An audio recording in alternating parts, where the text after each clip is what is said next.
I love football. I bloody love football, don't I? Back of the net. Desire, hungry, and a lot of times I use the word horny to my play. When we make clean sheet, I pay to everybody a pizza. No, you have to make a decision in relation to that, because I need to know from you what is the most important thing, if it is to play well or if it is to win matches. We've shown wonderful character this week. You're very welcome along to PostToPost.Sports League of Ireland Previews 2022. We are talking about UCD now. I think this is episode 5. You know how January is. I'm losing the run of days and what time it is. But we have Dave Donnelly back. Dave, you're now the top appearance maker on our League of Ireland preview shows with 2 caps.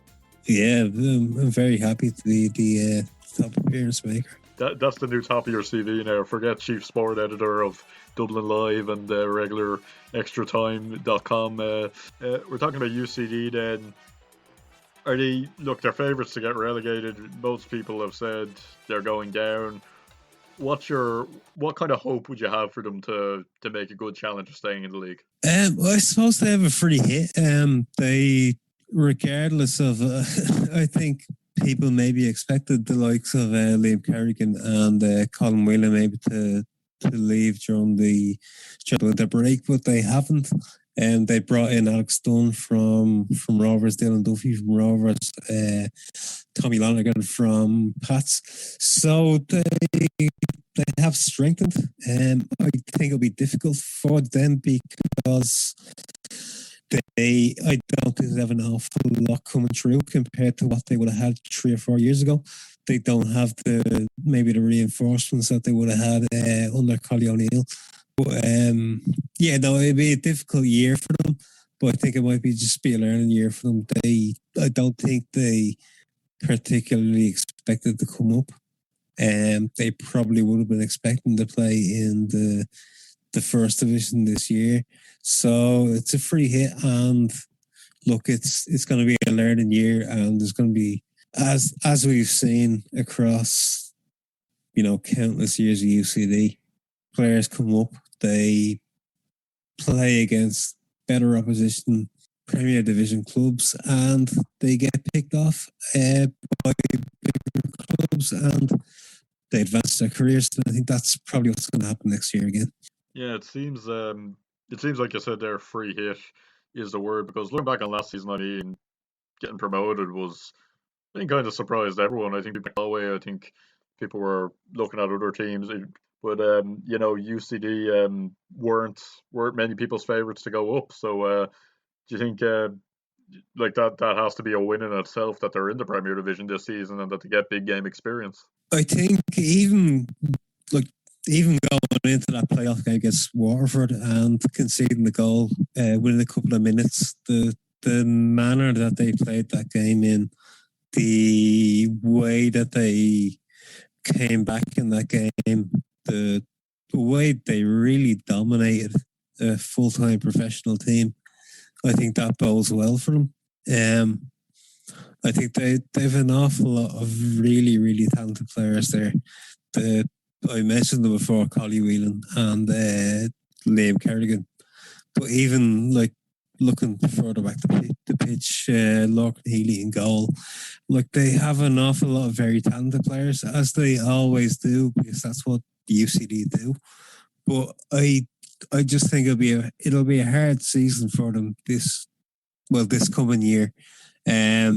Even under Collie O'Neill a couple of years ago, they didn't start great, but they had a really good run, and it derailed a bit.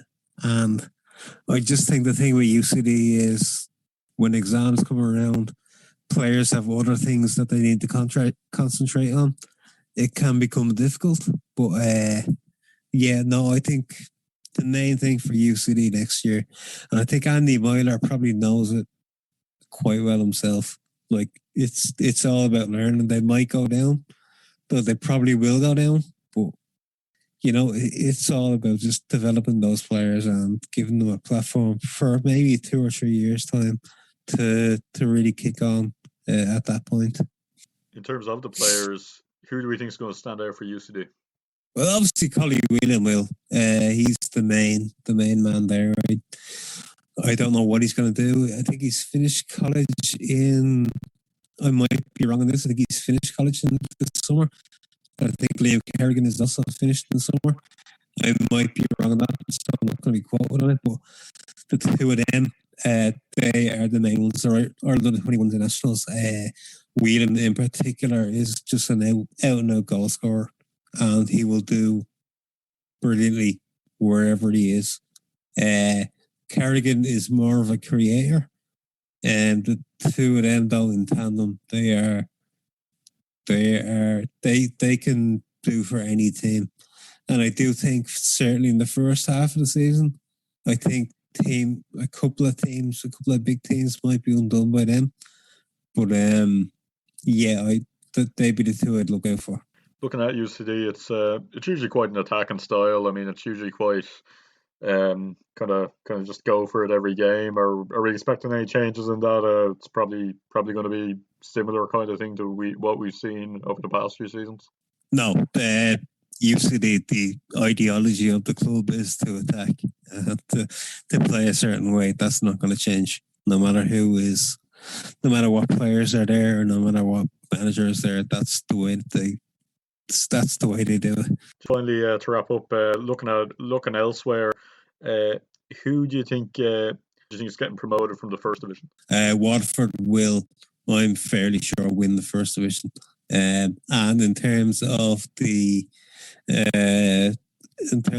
playoffs, I don't know, because there's 9 teams and 4 of them will be in the playoffs.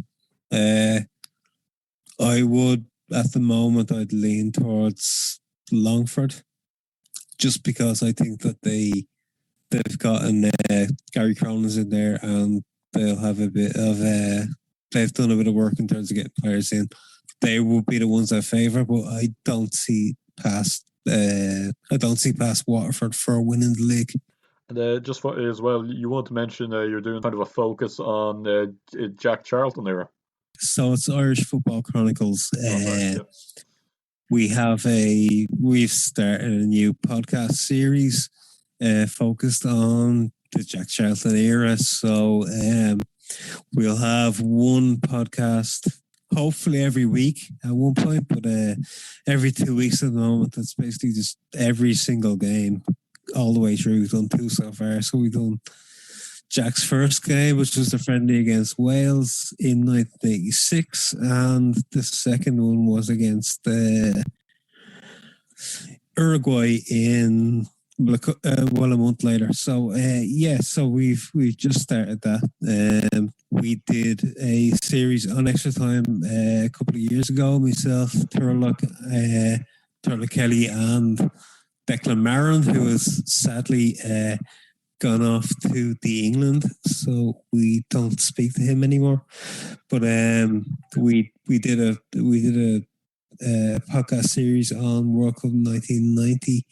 But it's basically a continuation of that, going back to the beginning of the Jack Charlton era. So we're going to be going through all the games from the first Wales game until the Netherlands game in 1996.